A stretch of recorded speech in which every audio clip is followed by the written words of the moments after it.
이 새벽에 하나님께서 우리에게 주시는 말씀은 요나서 4장 7절의 말씀입니다.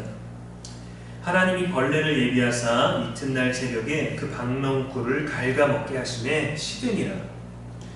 이는 살아계신 하나님의 말씀입니다. 이 시간 보이지 않는 파멸이라는 제목으로 말씀 전하겠습니다. 파멸이라는 단어가 있습니다. 파괴되어 없어진다라는 것이죠. 이것은 망가진 손상과는 다릅니다. 변질되는 것이 아니라 사라지는 것이기 때문입니다. 친근하게 지낼 단어는 결코 아니죠. 그런데 오늘 본문의 요나에게 이런 일이 일어났습니다. 모든 것이 사라질 듯한 어마무시한 단어이지만 이 파멸은 보잘것없는 벌레 한 마리로부터 왔습니다. 조그맣고 느리지만 부지런히 파멸의 작업을 수행했습니다. 결정적인 타격을 입히게 될 때까지는 그 파멸을 이끌어가는 존재들에 대해서 우리는 관심이나 경계를 기울이지 않게 됩니다. 나중에 되어서야 벌레라는 존재를 의식하게 되죠. 흔적만 마주하고 과정은 눈치채지 못할 수도 있습니다. 하나님은 벌레를 예비하셨고 그것은 새벽에 박넝쿨을 갉아먹었습니다. 파멸은 우리가 전혀 예측할 수 없는 시간에 때론 깨어있지 않은 순간에 다가오기도 합니다. 제가 어릴 때 밤중에 동네에서 엄청나게 뭐가 빵빵 터지는 소리가 들렸던 적이 있어요. 폭발 소리를 듣고 동네 사람들이 전부 자동차 차량 이름으로 또 베개 들고 나오고 생수 같은 거 들고 나오고 가방 들고 나왔습니다. 전쟁 난 거 아니냐고 서로 무슨 일이라면서 동네 사람들끼리 시끌시끌하고 있던 그때 북한이 쳐들어왔다 막 이런 얘기가 난리가 났습니다. 알고 보니까 근처 도로에서 LPG 가스통을 실은 차량에 불이 붙었는지 그것이 터지는 소리였습니다. 다행히 전쟁은 아니었지만 이런 파멸 또 전쟁 또 엄청난 일들이 어떤 일들이 어떻게 언제 일어날지 우리는 아무도 알 수 없습니다. 6절에서 요나는 박넝쿨로 인해서 기뻐했습니다. 벌레는 새벽에 등장했으니 아마도 요나가 깊은 잠에 빠져 있을 때였겠죠. 벌레는 소리 나지 않게 또 티가 나지 않게 느낄 수도 없을 때에 박넝쿨을 갉아먹었습니다. 이 벌레와 같은 파멸이라는 것이 우리가 전혀 예상할 수 없는 시간을 선택해서 공격해 오기 때문에 우리는 하나님의 말씀에 주의하여 귀 기울이고 또 기도의 호흡을 멈추면 안 됩니다. 고린도전서 10장 12절 말씀에 그런즉 선줄로 생각하는 자는 넘어질까 조심하라 했고요. 누가복음 21장 34절에 너희는 스스로 조심하라. 그렇지 않으면 방탕함과 술 취함과 생활의 염려로 마음이 둔하여지고 뜻밖의 그날이 덫과 같이 너희에게 임하리라 했습니다. 파멸은 그 접근을 알려주지 않습니다. 파멸의 방법과 경로를 미리 경고해주지 않습니다. 벌레처럼 몰래 기어와서 곧바로 일을 시작합니다. 가끔 잘못된 기쁨 안에 머물러 있을 때 이러한 파멸이 등장하기도 합니다. 오늘 말씀에서 요나에게 그랬습니다. 니느웨 백성들을 불쌍히 여기지 않고 자신의 안위만 걱정하는 그런 요나는 박넝쿨이 만들어준 그늘에 기뻐했습니다.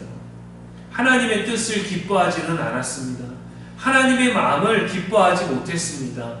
잘못되고 독선적인 기쁨이었죠.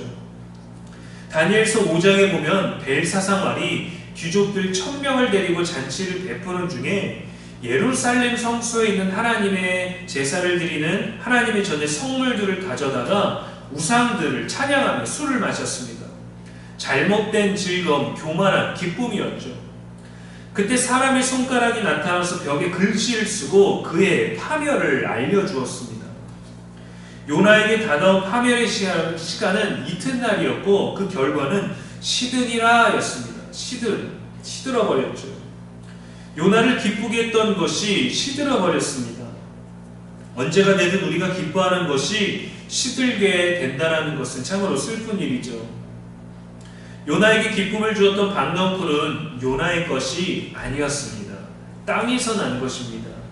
이튿날이 아니어도 다시 언젠가는 땅으로 돌아갈 것이고 시들게 될 것입니다.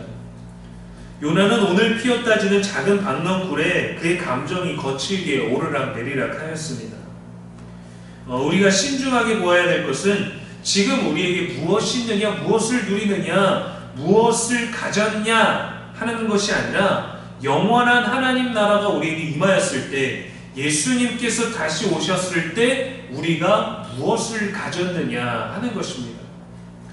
골로새서 3장 2절 말씀에 위의 것을 생각하고 땅의 것을 생각하지 말라. 땅은 계속해서 사라질 것들로 파멸의 세력으로 가득 차 있습니다. 우리가 땅의 것들을 포기하기 전까지는 얼마나 그것들에 매달려 있는지 우리는 결코 스스로 알 수 없습니다. 파멸을 느끼지도 못할 것입니다. 개미와 배짱이 이야기에서도 즐기기만 하는 배짱이는 아무것도 느끼지 못했죠. 우리 수중에 유한한 것들은 언젠가 모두 파멸될 것들입니다. 요한일서 2장 15절 말씀에 이 세상이나 세상에 있는 것들을 사랑하지 말라. 17절에 이 세상도 그 정욕도 지나가되 오직 하나님의 뜻을 행하는 자는 영원히 거하느니라 했어요. 우리 잘못된 기쁨, 잘못된 믿음까지도 파멸하려는 벌레에 대비해야 합니다. 우리가 가진 것들이 정복당하고 시들게 되지 않도록 땅의 것에 현혹되어 전부를 가진 듯 많은 것을 이룬 듯 착각해서는 안 됩니다. 우리에게도 언제든지 파멸이 다가올 수 있습니다. 땅의 것에 매여 쫓아다니듯 붙잡으려다가 정작 붙잡아야 되는 천국을, 믿음을, 예수 그리스도를 놓칠 수 있습니다. 이 땅을 살지만 늘 영원을 사모하십시오.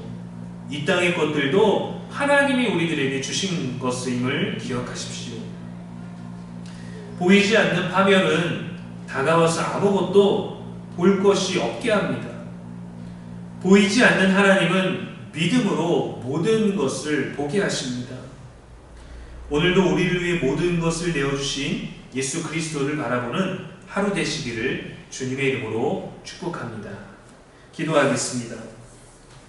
은혜로우신 하나님, 이 새벽에도 말씀 주시니 감사합니다. 오늘도 우리에게 말씀하시는 하나님을 찬양합니다. 우리도 알지 못하게 우리를 파멸시키려는 죽음의 벌레에 대비하고 영적으로 깨어있도록 성령이여 인도하여 주시옵소서. 땅의 것을 사랑함으로 잘못된 기쁨에 빠지지 않게 하시고 도적같이 오는 주님의 날에 아무런 준비 없는 미련한 자가 되지 아니하게 하시고 늘 깨어 기도하며 늘 기쁘게 살아가는 믿음의 일상이 되게 하여 주시옵소서.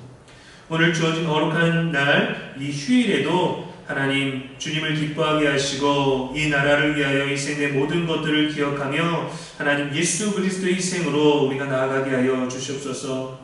믿음으로 나아가게 하여 주시옵소서. 말씀 안에, 기도 안에 머물게 하여 주시옵소서. 오늘도 우리의 영원한 소망이 되신 예수님의 이름으로 축복하며 기도합니다. 아멘.